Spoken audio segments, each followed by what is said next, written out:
Hey, Ms. Rivera, I'm trying to figure out this problem, but I want to make sure I understand what it's asking first.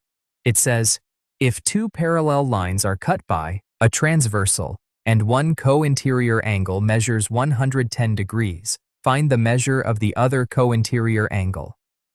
Does that just mean I need to find the number, or if there's a special relationship I should be thinking about? This problem is a classic example where identifying the correct angle relationship makes all the difference, Cody. Many students mix up which angle pairs are congruent versus supplementary. Let's break down what the problem tells us and what it's asking for. We know we have two parallel lines cut by a transversal, and one co-interior angle measures 110 degrees. Our goal is to find the measure of the other co-interior angle. To start, what does it mean for two lines to be parallel? And why is that information important here? Parallel lines are lines that never cross each other, no matter how far they go. I think that's important here because if the lines weren't parallel, then the angles wouldn't have special rules or relationships, right? Like, they would just be random angles.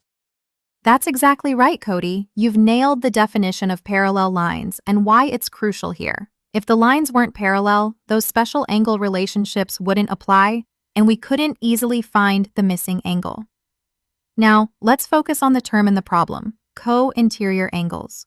What does co-interior mean in terms of where these angles are located when a transversal cuts two lines?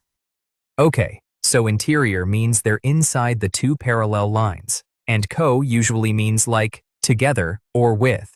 So, co-interior angles must be the ones that are on the same side of the transversal line but inside the parallel lines. Excellent, Cody. Your interpretation is spot on. Co-interior angles, also sometimes called same-side interior angles, are indeed located between the two parallel lines and on the same side of the transversal. Now that we've identified what co-interior angles are, what do you remember about the special relationship between co-interior angles when the lines are parallel? I think co-interior angles are equal, like they have the same measure. Like, if one is 110 degrees, the other one is also 110 degrees. Is that how it works? You're close, Cody, but that's a common mix-up. Co-interior angles are not always equal. Remember, when parallel lines are cut by a transversal, there's a specific relationship between co-interior angles. Think about what supplementary means. How do supplementary angles relate to each other? Oh, right, supplementary angles. I always get those mixed up. Supplementary angles are two angles that add up to 90 degrees, aren't they? Or is it 180 degrees? I always forget which one is which.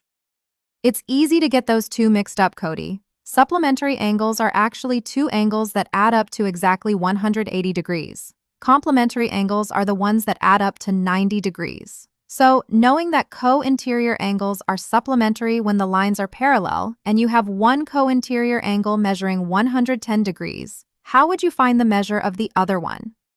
Okay, so if supplementary angles add up to 180 degrees and co-interior angles are supplementary, then I need to subtract 110 from 180. So 180 minus 110 is 60 degrees. Is that right?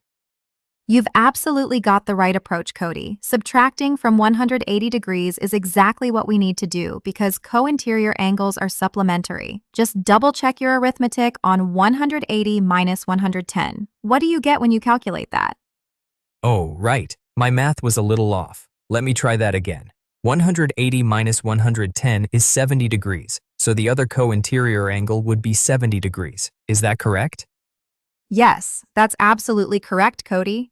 180 degrees minus 110 degrees is indeed 70 degrees. So the measure of the other co-interior angle is 70 degrees. Congratulations, you've solved the problem.